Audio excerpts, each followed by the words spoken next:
One probiotic and prebiotic, engineered to survive digestion, support healthy regularity, and promote whole body health. Learn more at seed.com/public.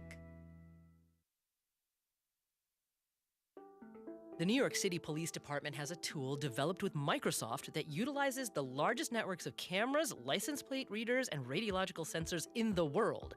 Nevertheless, the United Healthcare CEO's alleged killer wasn't arrested because of that mass surveillance network, but because of an observant McDonald's worker. American law enforcement and the limits of mass surveillance. That's coming up Monday on Point.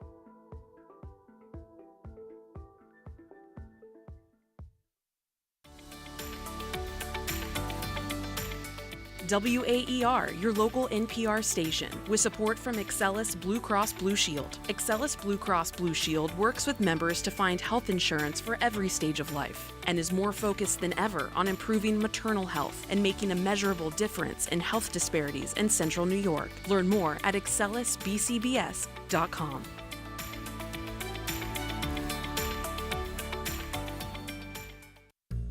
You're listening to 88.3 WAER, Syracuse Public Media, your local NPR station from the Newhouse School at Syracuse University.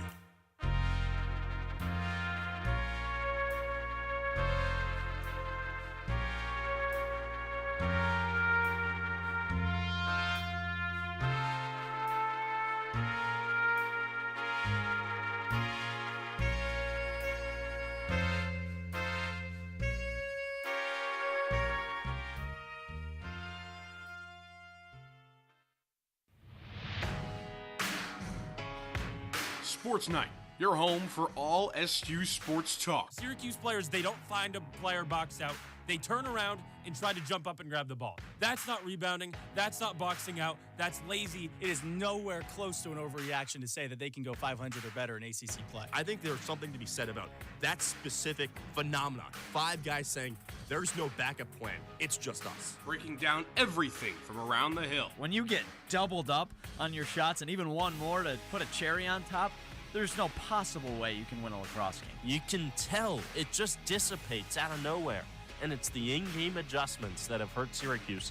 And giving hot takes along the way. Naheem McLeod, they want him to be Jesse Edwards, and he just isn't. Fran Brown is a home run hire for Syracuse. Get your voice heard by calling in at 315-443-2011 or interact with us on social media at WAER Sports Talk. It's Sports Night, and it starts right now.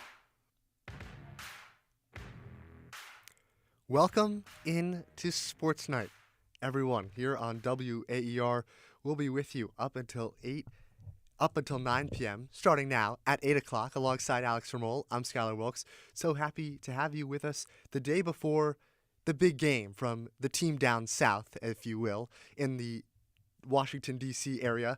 We're talking Syracuse and Georgetown, the game that takes place tomorrow at 2:30.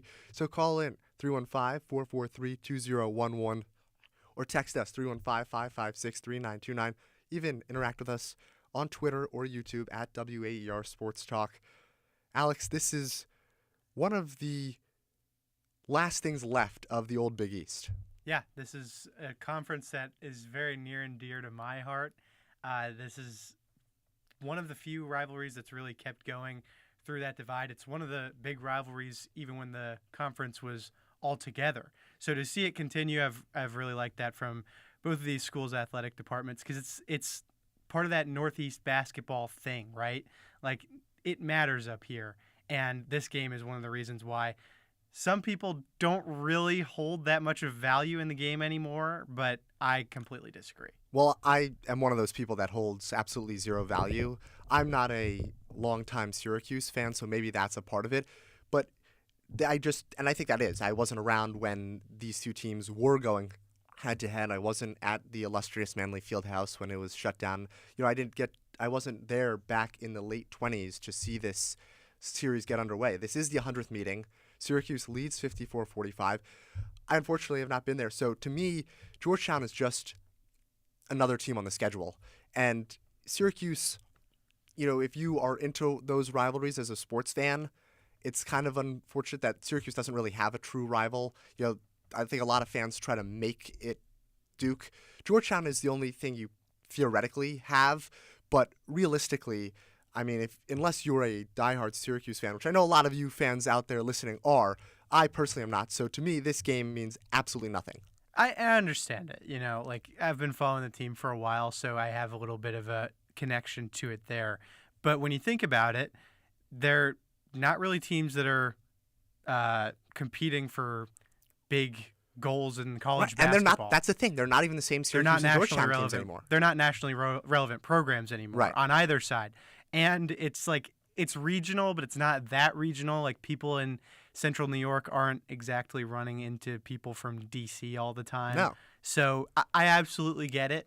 And it's really unfortunate that there's even a question anymore if Syracuse and Georgetown is a big rivalry, because both of these programs have really fallen off. And even I would think that Syracuse fans would agree with this and Georgetown fans would agree with this, that college basketball is better when these programs are relevant. It just is. They are titans of the old Big East, representing a major market in Georgetown, representing D.C. This is something that should be more important than it is, and it's really unfortunate that it's kind of fallen by the wayside. Well, I think it's also depending on generations, right? The old Big East doesn't exist anymore, which is why kids who are more college age aren't as aware or don't think of it as a rivalry, which is why Adrian Autry thought it was so important to teach his team about this long-standing matchup. Again, they'll understand. It's fun. It's a great rivalry. Again, most of us in here, we know what the rivalry is, but these guys, some of these guys, they don't. So, and I'm sure Coach Cooley is doing the same thing with his guys. So, again, I think it's going to be, an exciting game. So Adrian Autry taking the appropriate approach when it comes to, you have a lot of young guys, right? Like there's some freshmen on this team, Donnie Freeman being one of them. You got to educate them on the matchup. Now, I don't think it's more like Fran Brown against Georgia Tech where he's creating some fake narrative here. It's more of just educating. But do you guys still view this rivalry as the same as it was, same old Syracuse and Georgetown? Give us your thoughts, 315-443-2011, or text us, 315-556-3929. It's Skylar Wilkes and Alex Ramol with you on SportsNite up until 9 o'clock. And Alex, I think, Adrian Autry, we heard from him. Ed Cooley is on the other side of this matchup. He's, Adrian Autry at least played in this matchup during his college days. He coached under Jim Boeheim, so he knows what it's like. Ed Cooley is newer, right? He just joined, he was hired by the Hoyas a few years ago. So I would have to think, who does this game mean more to? The obvious answer is Adrian Autry. Yeah, I think in a vacuum, it matters more to Adrian Autry because he cares about this rivalry so much. Ed Cooley is the type of guy to latch on to something like this, so I would say he's not one of these guys who just doesn't care. Obviously, he doesn't really care as much as Patrick Ewing did when he was the head coach for the Hoyas. But no, this is a really big deal for Adrian Autry because of the situation, too. Georgetown isn't having a dream season, but it's 7-2, right? It's doing just fine, hasn't really had that big win yet this season. Well, because they haven't played anybody. They haven't really played anybody. I guess you could say West Virginia would have been a pretty notable win. I really respect what Darren DeVries has going on over there in Morgantown, another old Big East team. Exactly. But it's just not really it's not really the same for Ed Cooley because Adrian Autry's back for this season is kind of up against the wall. I don't really think his job is in danger or anything, but Syracuse fans will like you more if you beat Georgetown. It's a fact. That's where the tradition goes to the advantage of Red Autry, is that this is a game that's not necessarily tough. It wouldn't be necessarily that tough either if it was down in D.C., but it's a home game, so it is a must-win because there are no games left really on the schedule that aren't elite teams that can give you as much of a boost as the Georgetown game. Well, I think what's also crazy when you think about it, Alex, is that this could be Syracuse's first Power 5 win. Yeah, that's huge. Thinking about how the other 3 games went down, which all of them, or I should say 4. You have 3 close ones and 1 not so close. And Georgetown, 7-2, not really representative of necessarily who they played or their actual talent level overall, although they do have a skilled roster. Mm-hmm. But this could be the momentum Syracuse needs heading into conference play, although they're not playing an immediate conference opponent right after, but you get the gist of your conference play is fast approaching, Syracuse is sitting at 5-4 with a lot of unconvincing wins. So, especially if you not only do you beat Georgetown, if you beat them convincingly, that could do major things for your team going forward. That's another thing, though, that Syracuse has yet to do, and it was a big disappointment against UAlbany on Tuesday. Won the game by 17 points, which, of course, is pretty comfortable, but that could have been like a 25-30. Should have been. Could have been that type of game, and it just wasn't. Syracuse hasn't used the non-conference slate, which is not all that daunting. I mean, it was a little boosted by the fact that they drew both Texas teams in Brooklyn earlier, but they have not proven that they can just boat race a team. Not at all. UAlbany was the closest thing to that.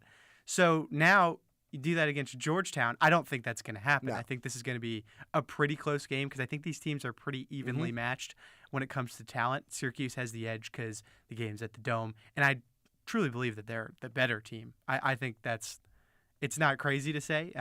It's definitely close. So I think that this is it's a key game on the schedule, which is good. It's good that Syracuse fans have a reason to care about the Georgetown game just because of how the season's going, not just because I think that's the biggest thing. Throw the rivalry out the window. This is a must-win game for Syracuse from a season standpoint, just to keep it on track in some way, shape, or form. Yeah, if this was Butler, say, a conference made of Georgetown, same jerseys, same players, whatever. Same colors. Same colors, yeah. If you switch out all those players and everything and have the Butler Bulldogs come to the Dome, this is still massive because it's a Big East team. The Big East hasn't been as great as even it has been a couple years ago. Just a bit of a down year for the conference, it looks like it's going to be. But this is game by game for Syracuse because the tournament hopes are slipping. The ACC relevance hopes are slipping. So there's a game coming up against Maryland, which would be one of the better teams that SU has played this season. And the Orange need a good run up into that because if they're down in the dumps after a Hoyas loss, it goes from slim chance to beat the Terps to basically nil. Exactly. That's why it's so important for one of the newcomers to this rivalry, Donnie Freeman, to have such a stellar game. Now, he had 24 points, 8 rebounds, 4 for 4 from 3 against UAlbany. Not saying that that's possible that he replicates that against Georgetown, especially with someone like Thomas Sorber leading the charge up in the front court. But Donnie Freeman has a real chance to put a stamp on his young season and also on this series. Think about all the historic moments that have happened between Georgetown and Syracuse, even though it's not a real rivalry anymore. Donnie Freeman has a chance to really put his name on the map. Well, listen, Donnie wanted to come to Syracuse. He's a DMV guy. He wanted to come to Syracuse. Exactly. I guarantee you he puts extra stock in this game because whether or not, I said there's little regionality to this game. For Donnie Freeman, there's plenty of reason. And look, I think one way or another, this is going to be Donnie Freeman's only season at SU.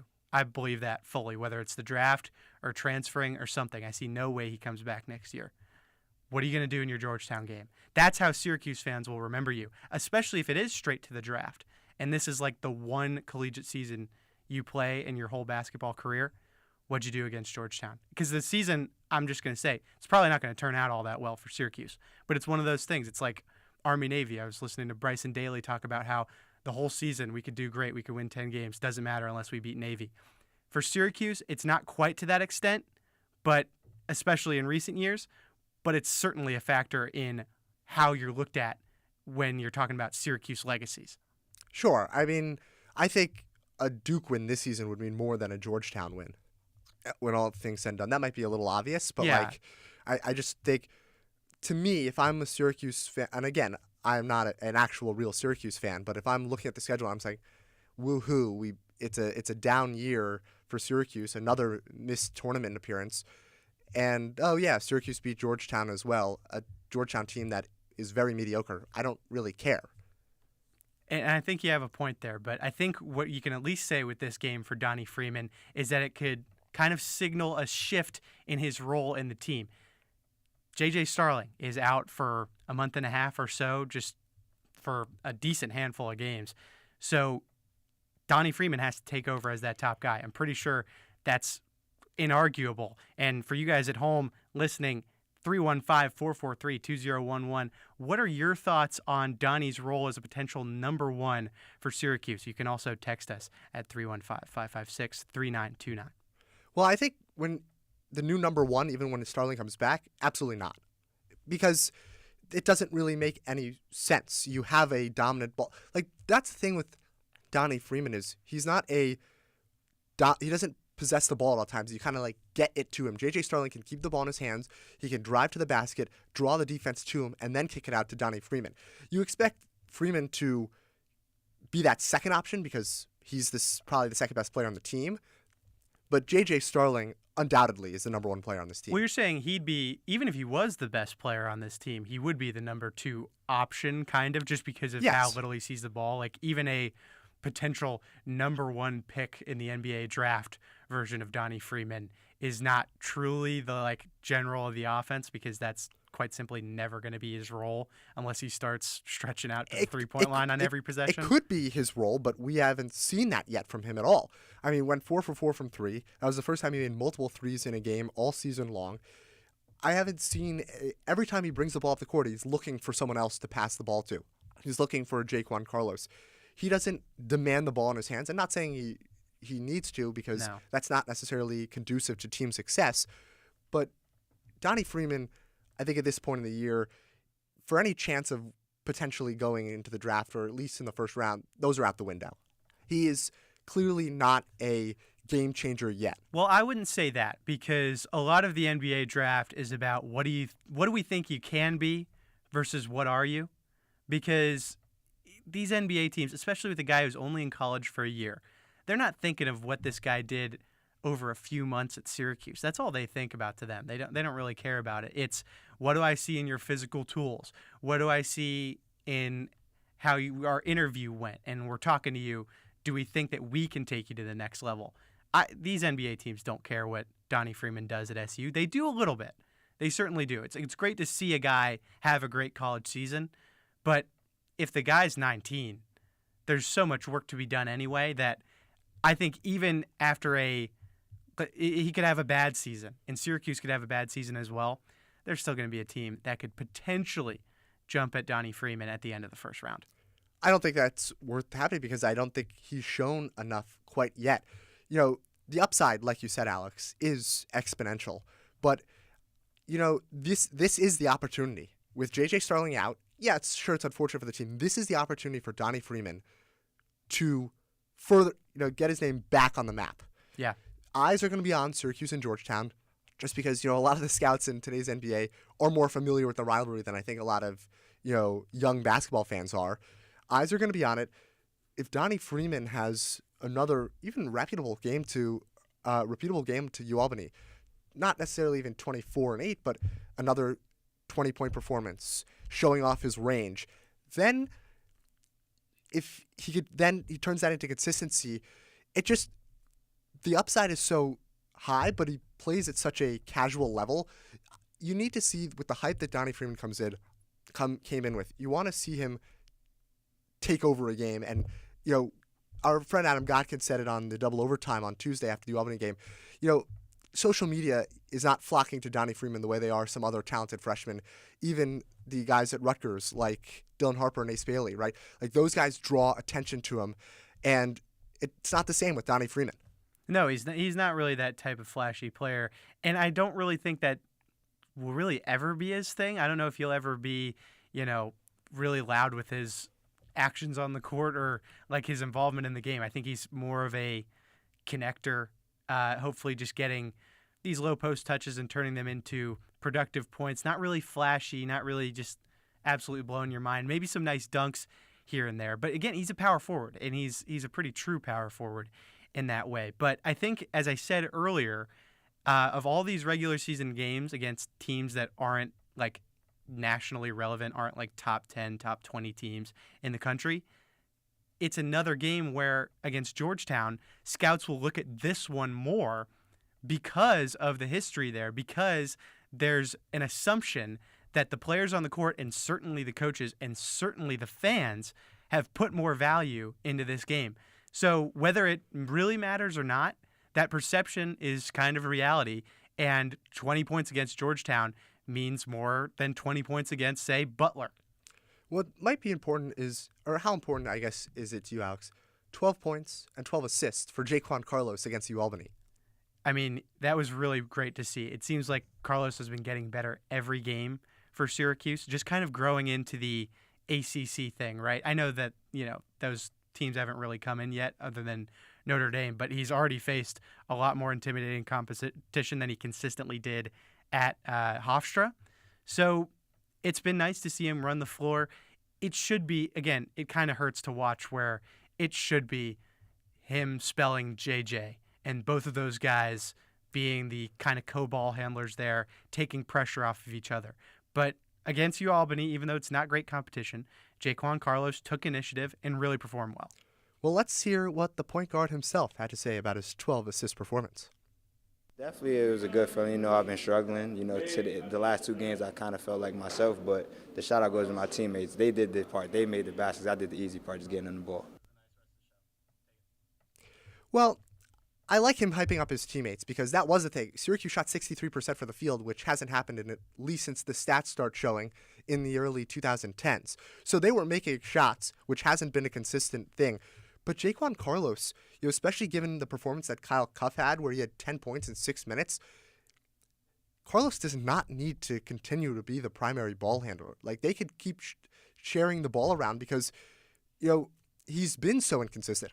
Yeah, he's starting to ramp it up, but it shouldn't take him this long to get to a 12-point, 12-assist performance. Not saying he needs to do it consistently, but Jaquan Carlos needs to consistently contribute, and that is something that we haven't seen yet. Yeah, you're entirely right, Skylar. This was supposed to be more of a ready-made guy. That was the appeal. But he kind of looks like an underclassman type, like just new to the game at the college level, which he is not. So, yeah, that was a highly encouraging game against UAlbany, but you have to take it with a grain of salt because the Great Danes are not a very good team.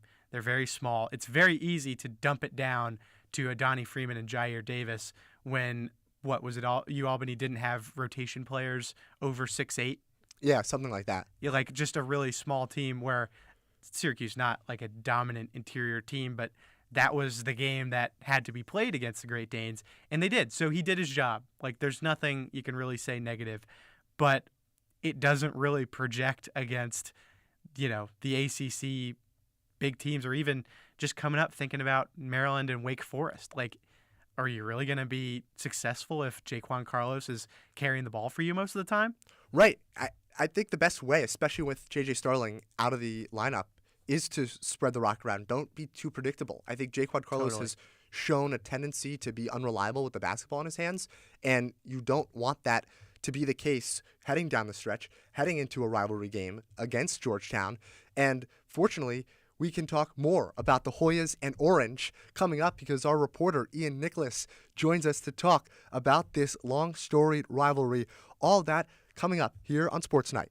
There is a one-stop listen for everything Syracuse athletics. You got great talent on this offense. Like, you can't go dormant for an entire quarter. And the Ostrom Avenue podcast provides unique opinions, plus exciting interviews from industry experts. Joined by Georgia Tech play-by-play broadcaster Andy Demetra, Syracuse.com, football beat reporter Emily Laker. Check out weekly interviews on YouTube and listen at waer.org or wherever you get your podcast. Millions of Syrians are drawing their first free breaths after decades of living under a dictatorship.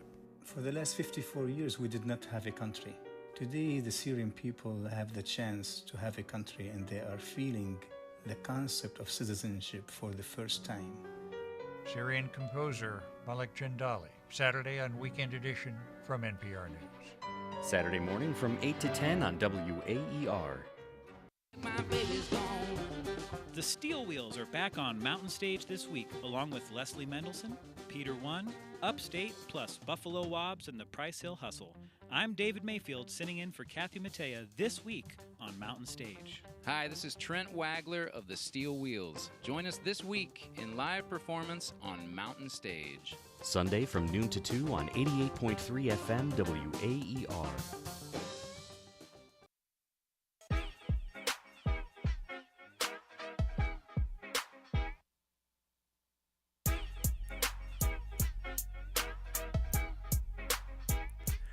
Welcome back to Sports Night from our Ostrom Avenue studios. I'm Alex Ramold, joined by Skylar Wilkes, as I was before, but now Ian Nicholas entering the fray. Listen, we got to talk Georgetown. A huge rivalry game coming up for Syracuse men's basketball. But if anybody else wants to join this convo, you can call in at 315-443-2011. You can also send us a little text at 315-556-3929 or hit us up on Twitter or the YouTube live chat at WAER Sports Talk. Ian, how the heck are you? Doing great, Alex. I'm doing great. Saw you just a couple hours ago, and I'm probably even better now. Oh, wow. Refreshed, ready to go. Rivalry game, throw the records out the window, no matter how mediocre they are, and let's play basketball. No love lost between these teams. Isn't that right? It sure is. But the first thing I want to go into about this storied rivalry is the Orange Faithful packing out the Dome tomorrow. It's winter break almost here at Syracuse University. Ian, what do you expect from the Orange fans in the crowd at the Dome? I mean, it's not going to be like a hyped up Syracuse Duke game where you're creeping towards 30,000 in the Dome, but I do think, Alex, it's going to be a really good crowd. I know you guys were debating about the rivalry's legitimacy, early on in the show. And while I still think there's definitely a newer generation of Syracuse fans who don't have that same appreciation for what this game is now, the fact that this is the 100th game, I think both Syracuse and Georgetown, from what I've seen on social media with some of the videos that both of their content teams have put together, I mean, you want to talk about feeding people nostalgia, and they are eating it up. I think they are eating it up headed into this game, and I'd expect at least, in the low 20s in terms of people, 20,000 people, more than that will be in the Dome tomorrow, and I think it's going to be really loud, and that's what the Dome is at its best. Definitely the best environment to this point this season in the Dome. I don't think you could even question it. Well, when you look at getting loud, a lot of that has to do with Syracuse's success, which for the Orange has come at home this season, yet to lose a game of perfect 5-0. So if the Orange want to replicate this success and take down the Hoyas here, what do you think is the biggest factor that goes into that, and how do you think that Adrian Autry's squad can accomplish that? Yeah, I mean, obviously you'd like to continue to make a few more threes. You can't go 0 like you did against your last legitimate opponent in Notre Dame a weekend ago to start ACC play and expect to compete with Georgetown, especially because Georgetown, I know you phrased the question, Skylar, more in a Syracuse, what does Syracuse need to do? But just looking at Georgetown, they have been so much better defensively this season than they were a year ago, where like in all major metrics, they were outside the top 300 in the country, and somewhat of that to be expected given it was a completely new situation for Ed Cooley coming in for his first season. I think Syracuse needs just a little more faith in its shooters outside. Would love to see Chapa Moore continue to start like he did in the midweek against UAlbany, and Syracuse has to make, I think, at least half a dozen threes to keep the offense churning with the Georgetown team, but I think can score. So you think that it's possible that they can do what they did, 63% from the field against UAlbany, Donnie Freeman, 4 3-pointers. How plausible is that to replicate? I don't think Donnie Freeman is going to make 4 3-pointers in a game again this season, although I think he still has a really solid ability to shoot the ball, and I think he will continue to shoot the ball because, one, NBA scouts need to see the 6'9" guy with length shooting 3-pointers, and that guy wants to go to the NBA. And Syracuse needs him. They need him to be a good shooter, especially with JJ out until, probably mid to late January. If it's not Chapa Moore, and if Chris Bell continues to shoot 25% from 3. Yeah, it's ridiculous. Which, you think that's got to change as we approach the new year. But I don't think Syracuse is – I love how you guys brought up the blatant fact that UAlbany didn't have a single big player on its entire roster. So, even Eddie Lampkin didn't necessarily impact the game like he should, given that he's a mountain of a man. But I think Syracuse is probably going to end up offensively somewhere between what they looked like against UAlbany when they dropped the triple digits and what they did on the road against Notre Dame. Yeah, I think that makes perfect sense. But you brought one up. We talked about Donnie Freeman. Elijah Moore.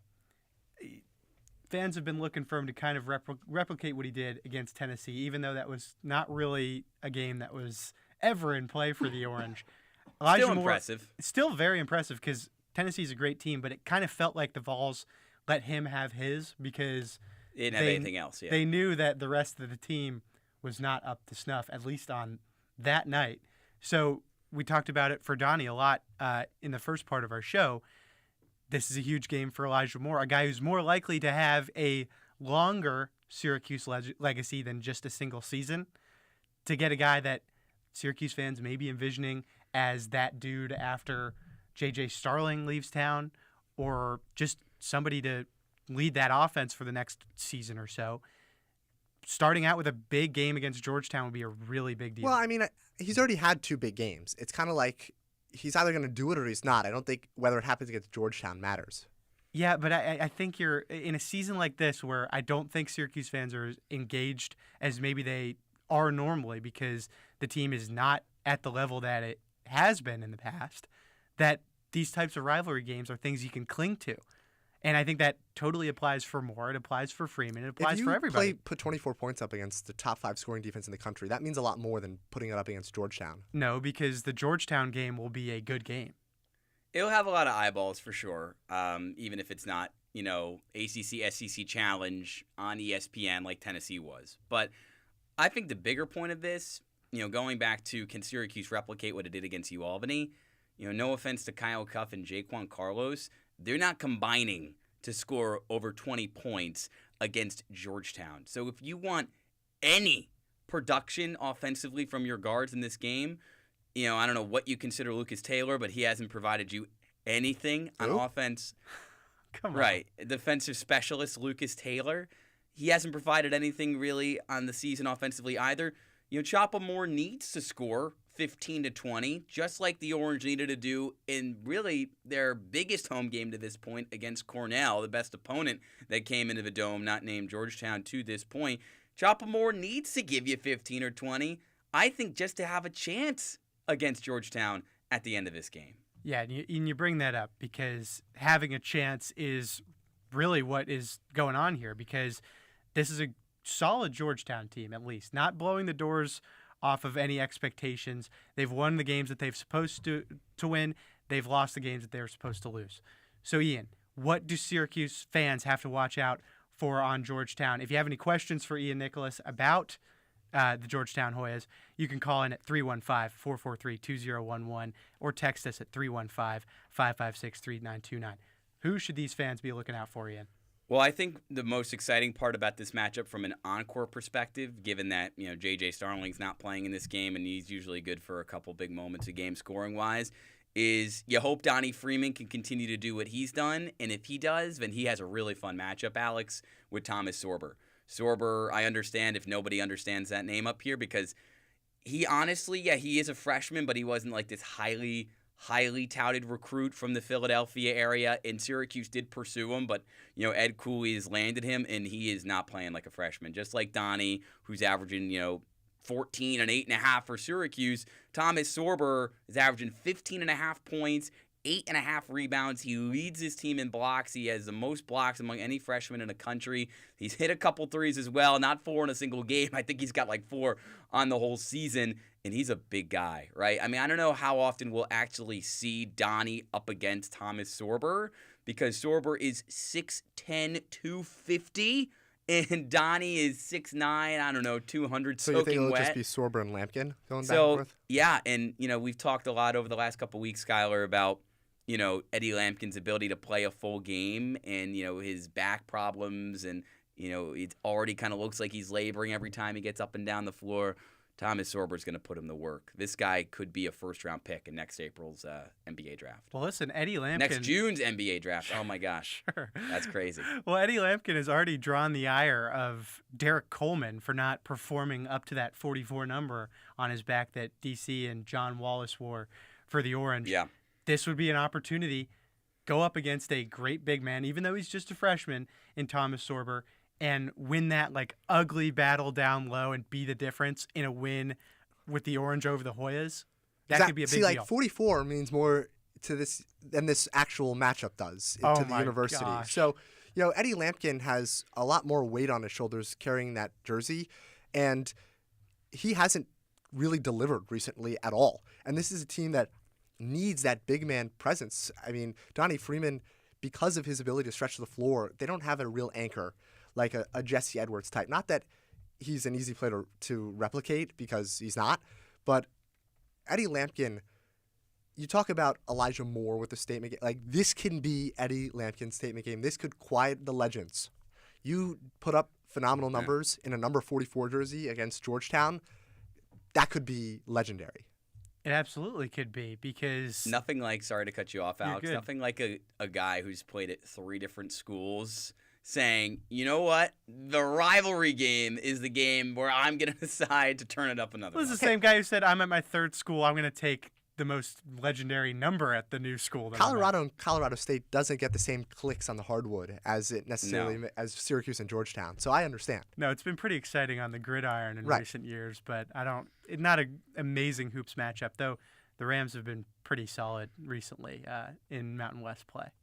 I mean, they have, but I like your take there, Ian, is Eddie Lampkin going, like I said, he filled up the stat sheet in a way against UAlbany, but you need him to at least be in the double digits. You talk about Elijah Moore getting 15, which I don't think will happen against Georgetown. Eddie Lampkin should get, especially, here's the seasoned vet, a grad student against a true freshman. Just regardless of how talented he is, you want Lampkin putting up at least, I'd say, at least 12 and 8. I mean, every game this season, if you're Syracuse, especially in the games that you don't have J.J. Starling playing in, so the next month plus, one of Jair Davis or Lampkin needs to get in double figures, right? If you're banking on Freeman and Moore every night, if Moore continues to stay in the starting lineup to give you double digits, who is that third option? I'm not saying it has to be Lampkin every single night, although we'd all like it to be, because Eddie Lampkin got paid a lot of money to wear number 44 and to be with Syracuse this season. So the expectation's high with him, but it has to be one of those two guys. They don't have anything else scoring at the big spot this year. No, you're absolutely right with that, because it really hasn't popped off for Eddie Lampkin since the early games, looking at his point totals and rebound totals. Early on, it was above 10 every game the first 4 games, had a couple double-digit rebound performances mixed in there, tons of assists, and while the back stuff has slowed him down, this is a game where you turn it around, you play against a Power 5 team and really get that edge and get more respect, really, because it's been tough to envision Eddie Lampkin as that guy who got all that money, that guy who is supposed to be the anchor for a storied program like Syracuse. It makes sense to this point where Derek Coleman is a little underwhelmed. He doesn't see himself in Eddie Lampkin.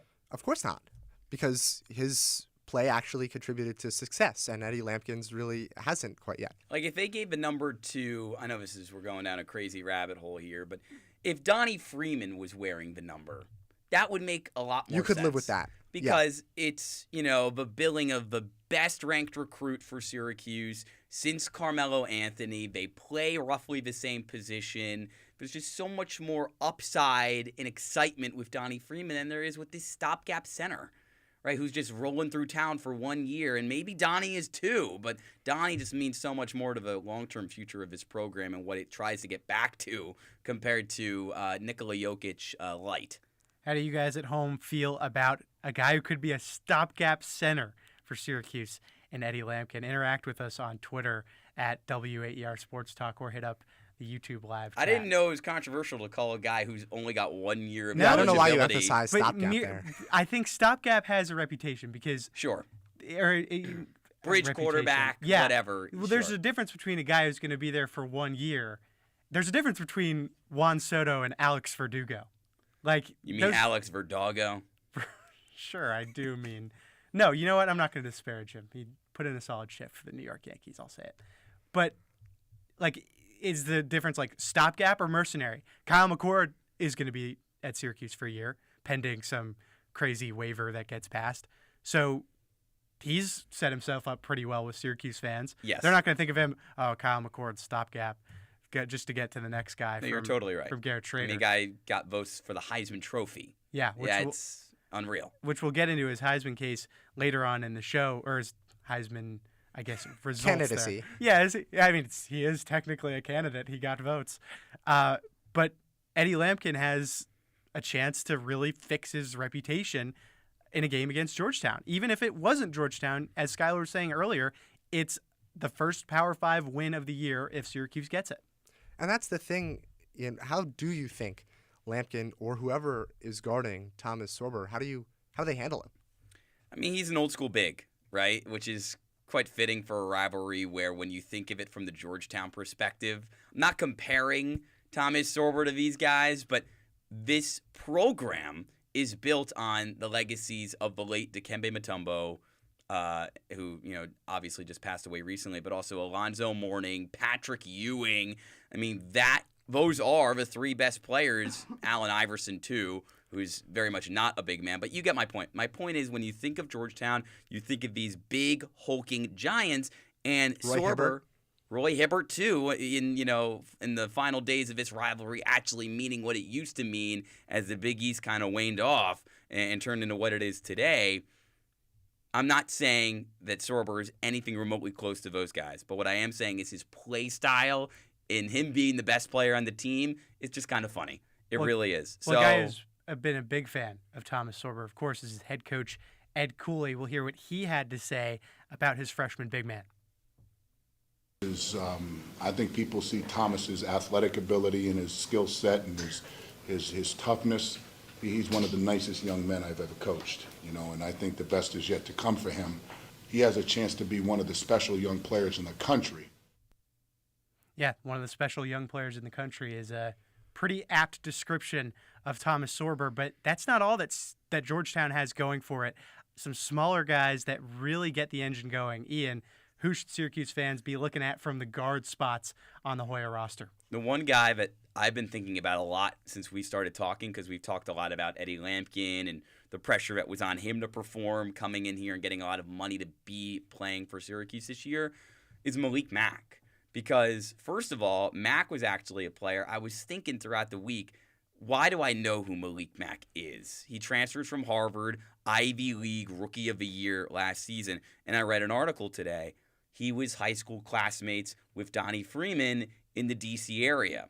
So that's why everybody in the offseason, when Syracuse was searching who's the new point guard going to be, right? It was the Dan Engelstad guy for a brief moment. Who was that again? Dakota Lefew. Yes. Dakota Lefew. He doesn't end up transferring to Syracuse. Okay, so maybe they move on to Mack. Oh, no, he's Georgetown. So then it ended up being Jaquan Carlos. So Mack ends up going back home to play for Georgetown, and he's been okay. Right, he's averaging 13 a game. He's not super efficient, but he hits a lot of his threes. So that's a guy who can get hot in a hurry. He averaged 17 points a game last year at Harvard as their lead guy. And then Micah Peavy is kind of their do-it-all small forward. Bring him in from TCU. He will also average around 13 points per game. He does average 13 points per game, and he's one of their better rebounders as well. So those are two guys that I would watch out for outside of Sorber. So what about someone people aren't talking about enough? A Georgetown player that, we talked Sorber. He's a talented freshman. Mack and Peavy were two high-name transfers. Someone that may not be on everyone's radar. I'll name a guy. I'll name two things. One's a guy, and one's just an overall lack of talent on the team. Jaden Epps is one of their best players, but he's kind of like the old guard because they lost 4 of their 5 starters. Georgetown did in the offseason. Epps is the only guy that returned, so it's not like he was good last season, but good on a really bad team, on a 9-win Georgetown team. So he is still very good, and he, just like Mack and Peavy's averaging like 13 a game. So one of those 3 guys could go off for 20 points and take over this game at some point. So watch out. It's not just Sorber. It's really a 4-headed snake with that offense. And the other thing I did want to point out is I don't think enough people are talking about the fact that similar to Syracuse, yes, they do have Thomas Sorber on the Hoya side, but they don't have any depth behind him. They have one other guy who's 6'11" and can come in there and play, but they just lost their backup center a couple of games ago. He's not playing again this year. He broke his ankle. So they only have 2 big guys that they can rely on. Syracuse only has 2 big guys it can rely on in Davis and Lampkin. So, unless Naheem McLeod reemerges from wherever he is, the bench, if that's where he is, if one of these guys gets in foul trouble, which they did, a couple of those guys did. Sorber picked up 4 fouls in their loss in Morgantown to West Virginia a week ago, then Georgetown could be in trouble. I think that would be a good strategy for Syracuse, just getting Jair Davis's ear, getting Eddie Lampkin's ear, just be annoy the heck out of Thomas Sorber because there's not a lot behind him. Jordan Burks, one of the other forwards, has had a couple decent games. I'd say around 10 a game over the last 3 games. Been picking up a little bit.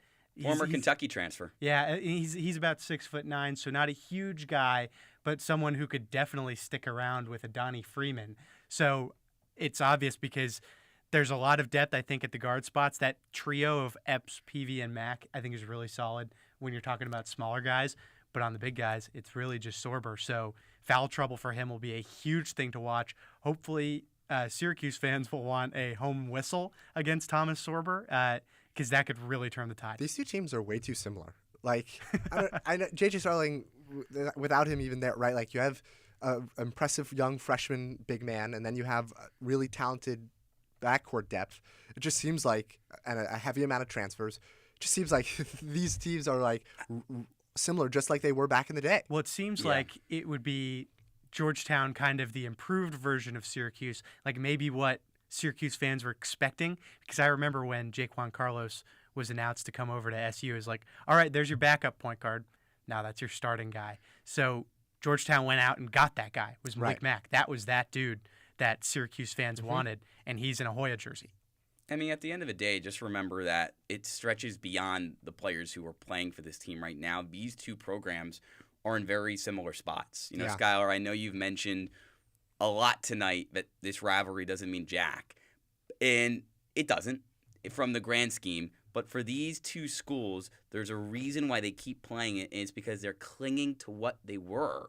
And it's the only reminder of what they were. And without it, I mean, it's almost like they're kind of faking the prestige that they should still have and why, you know, people should pump all the money into their programs so that they can elevate to that same level again. So it's a necessity to keep playing this game, even if the product on the floor is compare, you know, if it's Chris Bell and Jaden Epps sparring instead of, you know, Pearl Washington hitting game winners and people rushing the dome floor, you know, those moments probably won't happen again. You could say it's not even Tyus Battle out there. Like more recent positive Syracuse memories against Georgetown. But a lot of excitement between Syracuse and Georgetown, of course, as there is every season. Ian Nicholas is going to be there tomorrow at the Dome, reporting on Twitter for WAER Sports Talk, at WAER Sports Talk on Twitter or X or whatever you want to call it. But just a lot of excitement there that Ian's going to be covering. We thank him for coming in to talk to us, but we're not quite done here at Sports Night. We're coming up on our final break of the show, though. When we come back, it's going to be all about Syracuse football and Kyle McCord playing in the Holiday Bowl. We'll be right back. 88.3 WAER, bringing news that matters to you, making you better informed and better connected. Hi, I'm Joanna Kakissis in Kyiv, Ukraine. Wherever the story takes us, NPR does whatever it takes to get the story right. This is NPR. Listen to WAER News every weekday during Morning Edition from 5 to 9 and All Things Considered from 4 to 6, or catch up anytime at WAER.org.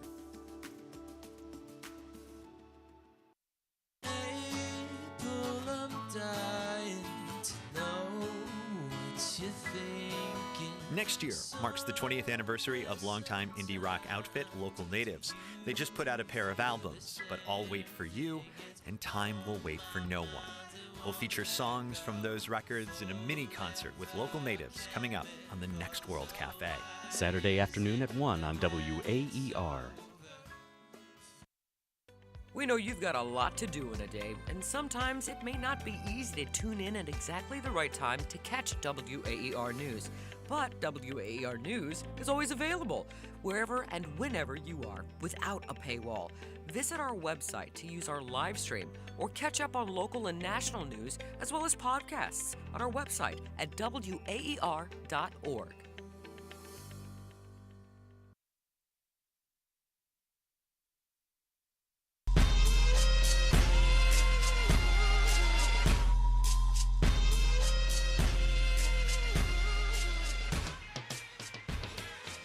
My phone's been blowing up. Everybody wants to know if you're going to play in the game. I'm playing. Oh, yeah, I'm playing. I'm playing. I'm playing.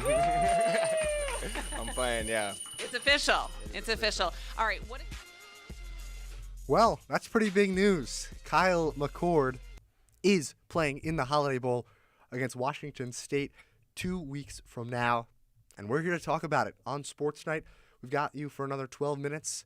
Skylar Wilkes, Alex Vermole, happy to have you with us on this Friday night. If you want to join the conversation and sing Kyle McCord's praises, you can call us 315-443-2011 or jump in on the conversation over text 315-556-3929.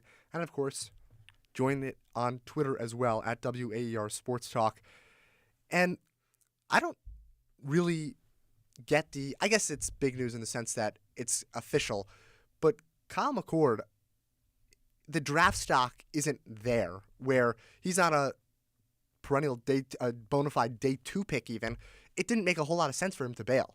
No, I never really thought he was going to skip whatever bowl that Syracuse was playing in, especially the Holiday Bowl. I mean, who is passing up an all-expenses-paid trip to San Diego? Of course you would say that. America's finest city. Really? Over Orlando? You would rather do that over this? That's what it's called. It's called America's finest city. And, of course, Orlando, the city beautiful, as you all know at home. And both of those things are true. San Diego is fine, and Orlando is beautiful. Sure. I guess some people would say that. Kyle McCord going to San Diego. You know, I don't know, though. You know, I'm happy to see him play because of what a great season and what he means to this team from a success and productivity standpoint. But I'm worried about his draft stock. I really, what more can he do? If he's not getting day 2 if he's not getting mocked really anywhere, what more can he do? This game is not going to change anybody's mind on Kyle McCord. Even if he threw for 500 yards and 5 touchdowns, it would probably just be in the way that he's been doing it all season, the way he's been playing. So I don't think there's a transformative effect that can even be had for Kyle McCord, because this is not an impressive Washington State team. This game doesn't mean a whole lot, but I think where I'm really happy to see Kyle play for Syracuse is just the emotional side of it, because it's a new head coach. Fran Brown is getting a guy to, even though it's not good draft stock, he's getting a guy to kind of risk that. Really, yeah, buy in. To buy in. And I actually want to go against you there, Alex, and the game doesn't mean a lot. Sure, it doesn't theoretically mean a whole lot in the grand scheme of things. But if I'm a team and I'm a coach, I still want to win. Oh, definitely. So I am totally for doing anything you can to win, as if it's a normal game. I'm glad to see my guys putting it out there to win, because to me this doesn't mean nothing. I mean, it doesn't lead to anything besides a victory, which is all that I care about. Yeah, bowls do mean something because they allow head coaches to get another win on the season, another win to their collection of wins. And for Fran Brown, it'd be a big deal. Fran Brown wants to go out and say, I won 10 games year one. Right. He definitely does. So it matters to him. Of course, I'm just saying kind of what a bowl game is in the 2020s. Doesn't really mean a whole lot. Which is a real shame. Yeah, I mean, it's just kind of a corporate thing. I get it that it's got to that point, but to me then, why not then give up? As soon as you're eliminated from the playoffs, why not then just give up? Is basically the point then, if it's not worth anything. Well, because not everybody makes bowl games, and the expectation is to finish out the season, and this is the postseason. But also, if the bowl games don't mean anything, then why do you care about making one? Again, I'm not saying it's totally worthless, but it's they're kind of in a dance of pretending to care about stuff when it comes to bowls. It's really unfortunate because bowls are a fun thing. These are two teams that would never play each other, right, going to a place where they would never play each other in, and for bowls they're normally... And for Syracuse would never play, period. No, not at all. So I think it makes a lot of sense that there are people who care about this game, but I'm not going to sit around with a Syracuse fan and be like, oh, you should watch every snap of the Holiday Bowl. I do think they should listen to every snap of the Holiday Bowl on WAER when time comes. I agree. But it can be kind of a hard sell. For the more casual fans, yes. I mean, I'm obviously going to try to watch as many bowl games, particularly the Snoop Dogg Arizona Bowl presented by Gin and Juice by Dre and Snoop, obviously, between Miami of Ohio and Colorado State. But that's me. I'm different than a lot of people in that regard. I just feel like this has been such a special season for Syracuse football. A top 10 win over Miami in the Dome to finish off the regular season. Fran Brown has resurged and brought this program back to at least not prominence, but where it's being talked about, which was not a thing for much of the 2010s. Syracuse has its fingerprints all over the college football playoff, right, because Clemson is now in when it wouldn't have been. So I think if you really call yourself a Syracuse fan, you should be watching this game. Listening to it, preferably. Sure, Preferably. Of course, especially if you liked what you heard earlier from Ian Nicholas. If you like his voice, you'll hear it again out there in San Diego. So Yeah. you should definitely tune in to WAER to listen to that game, because how many times has, Syracuse, this is the third trip out west, which hasn't happened since 1915, that they've made 3 trips out west in the same season. So that adds even more history and aura to this game, Alex. It does, because Syracuse, it's an Eastern program, it's a Northeast program. It's just not really used to going out west all these times, and it's a place with not a whole lot of mystique. Snapdragon Stadium, it's not like going to play out in Pasadena in the Rose Bowl, but the game itself has a level of respect to it that I hope that Syracuse fans will buy into. Again, that's I'm going to a bowl game. I'm going to the Citrus Bowl to see South Carolina play Illinois when I'm back at home. So I can make myself care. I would like it if everybody else did, but it's just something where it's a tough ask. How do you guys feel about Kyle McCord playing in the bowl game, or even the bowl game in general? Call in 315-443-2011, or you can even text us your thoughts, 315-556-3929. And Alex, Ronnie Gadsden is another player who he's committed to the East-West Shrine game. There are some potential concerns of what is McCord's decision due to change the trajectory of players opting in and out of bowl games in the future, at least for Syracuse. Obviously, I don't think it would have a big impact on other programs, but at least from Fran Brown's squad, what do you think that McCord's decision means? Fran Brown said something to the effect of, we don't opt out here, we play football, after it was announced that Kyle McCord was playing in the bowl game, or maybe even before he... No, it was before. Yeah, before he spoke on the news about that. And Fran Brown can't really say that unless Kyle McCord plays in this bowl game, right? Which now that's happened, and Kyle McCord sets the standard by making this move. And after the Miami game, during the press conference after that, Kyle said, I want to be the guy who gets Syracuse back to the heights that it's been before. Exactly. When he was asked about his legacy. This is step whatever. It's not step 1 because his play really helped Syracuse kind of get on the way there and winning 9 games, maybe 10. But if Fran Brown wants this to be a program that NFL teams want to draft from, I think that would be a big thing, that Fran Brown's guys play in bowls. They finish out the season. They want every last run with their guys. Those are the dudes I want to draft because these are the best teammates out of any of these major programs. So Kyle McCord is doing a big thing, even if the game against a depleted Washington State team that might not even have its star quarterback, John Tier, it's a big deal for the program. You want to know what's also a big deal for the program, Alex? Kyle McCord finishing 10th in the Heisman voting. He's the first player since Dwight Freeney in 2001 to finish in the Heisman voting. Freeney finished 9th that year as a defensive lineman. Here Kyle McCord is finishing 10th in a really competitive race where there were a lot of really talented players. To be honest, I think he should have been ahead of Army's quarterback, Bryson Daly, and I'm sure you would agree with me as well. Blake Horvath from Navy, maybe a different story, but Bryson Daly definitely did not have a better season, in my opinion, than Kyle McCord. I think you also have to take into the impact on the program.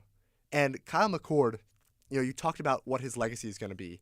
His legacy is always going to be the general resurgence of this program, and the fact that suddenly, out of nowhere, this team finished 40-0 in a bowl game last year in the Boca Raton Bowl against USF. They bring in a coach who was a defensive backs coach, never had led a team before. Kyle McCord, kicked out of Columbus, goes in and breaks almost every passing record in program history on a team and a program that has had really, really great quarterbacks. Giants legend Ryan Nassib, Donovan McNabb, another one. So there are some really talented quarterbacks that have played at Syracuse, and Kyle McCord has been better than almost all of them. Kyle McCord is an advertisement for Syracuse football. And he's doing that with playing in the bowl game, but also just his general success. This guy was a laughingstock at Ohio State. He put up solid numbers, but I know people over there. His reputation was in What? the gutter. It was like he was a game manager, basically. You would have thought that this guy was like, replacement level. Right. But he was all right, and of course that was overblown for political reasons, I'd say. But at Syracuse, he's turned into a star, and every quarterback in the transfer portal should be looking at that and giving at least Fran Brown a chance to give his pitch. I was just about to say that, Alex. You saw what Kyle McCord did to Syracuse, what that Fran Brown did for Kyle McCord. You want to be a part of this program. You want to get washed when you win. You want to be a part of that field storming opportunity. Well, Kyle McCord just showed you the blueprint to how to do it. So transfer quarterbacks, wherever you're coming from, be aware and look what Kyle McCord, a 5-star quarterback, did here in the Salt City. I would love to talk about football for a really long time, but I also would like to talk about basketball. Unfortunately, we're running out of time here on Sports Night, but we're not that far away from Georgetown and Syracuse. That's tomorrow at 2:30 with countdown to tip-off right here on WAER at 2 o'clock. The double overtime goes until 6:30 with Hudson Ridley and Andrew Delapiana here on WAER Syracuse. Now some thank yous to give up. Andrew Delapiana, our producer, he's also going to be on the double overtime tomorrow night with Hudson Ridley. You're definitely going to want to listen to that. Two entertaining guys that know how to make you laugh. Engineer Jordan Leonard pushing all the right buttons. Our reporter Ian Nicholas, of course, providing some great insight. And, of course, our WAER Sports Talk desk members, Ben Chadwick and Dan Papillo. With Alex Ramol, I'm Skylar Wilkes, saying so long. Thanks so much for tuning in, and make sure to listen back in tomorrow for Syracuse and Georgetown.